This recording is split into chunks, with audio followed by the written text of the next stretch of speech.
আমরা দেখতে পাচ্ছি আদিবাসীদের সাংবিধানিক আদিবাসী হিসেবে সাংবিধানিক স্বীকৃতি, সমতলের আদিবাসীদের জন্য কৃষক মন্ত্রণালয়, ভূমি কমিশন গঠন এবং আদিবাসীদের নিরাপত্তা নিশ্চিত সহ 11 দফা দাবিতে আজকের এই আদিবাসীদের কালচারাল শোডাউন এবং এই শোডাউনে র্যালি করতে করতে আমাদের সমতল পাহাড় সকল অঞ্চলের আদিবাসীরা এই শহীদ মিনারে, কেন্দ্র শহীদ মিনারে এসে উপস্থিত হয়েছেন।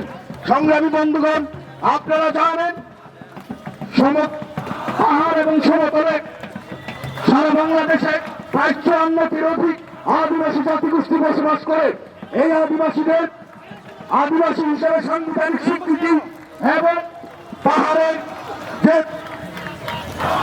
এবং সমতলে আদিবাসীদের নিরাপত্তা নিশ্চিত সহ 11 দফা দাবিতে আজকে আমরা শাহবাগের প্রজন্ম চত্বর থেকে এই কেন্দ্র শহীদ মিনার পর্যন্ত কালচারাল শোডাউন কর্মসূচি আমরা করছি।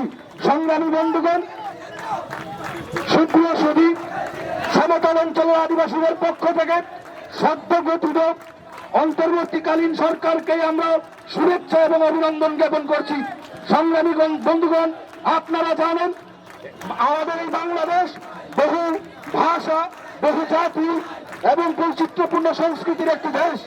এই দেশে শরণাতীত কাল থেকে 54টির অধিক আদিবাসী জাতিগোষ্ঠী বসবাস করে আসছে। সংগ্রামী বন্ধুগণ, আমরা জানি এই দেশে আদিবাসী মানুষের সংখ্যা প্রায় 40 লক্ষ, যার মধ্যে সমতলের আদিবাসী জনগোষ্ঠীর জনসংখ্যা 2/3।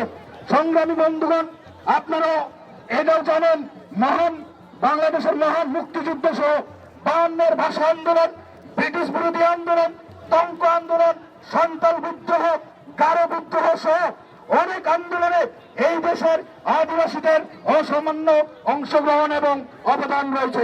সংগ্রামী বন্ধুগণ, স্বাধীনতার অর্ধ দশক পেরিয়ে গেলেও এখনো আদিবাসীরা নানাভাবে বঞ্চিত এবং নিপীড়নের শিকার।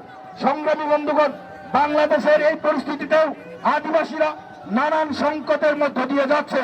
আদিবাসীদের উপর নানান মানবাধিকার লঙ্ঘনের ঘটনা ঘটছে, যা এই পর্যায়ে চরম আকারে রূপ নিয়েছে বলে আমরা মনে করছি।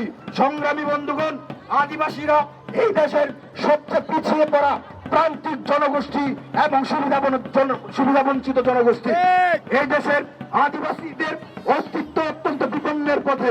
সংগ্রামী বন্ধুগণ, আপনারা জানেন ভৌগোলিক অবস্থান এবং নানান অর্থ সামাজিক অবস্থা কিংবা ভিন্ন ভাষা ও সংস্কৃতির এবং দারিদ্রতার কারণে আদিবাসীরা উন্নয়নের মূল শিখরে এখনো যাইতে পারেনি কিংবা পৌঁছাতে পারেনি। সংগ্রামী বন্ধুগণ, আদিবাসীদের রাষ্ট্র কার্যত অবহেলা করে রেখেছে স্বাধীনতার অর্ধ দশক পার করার পরেও।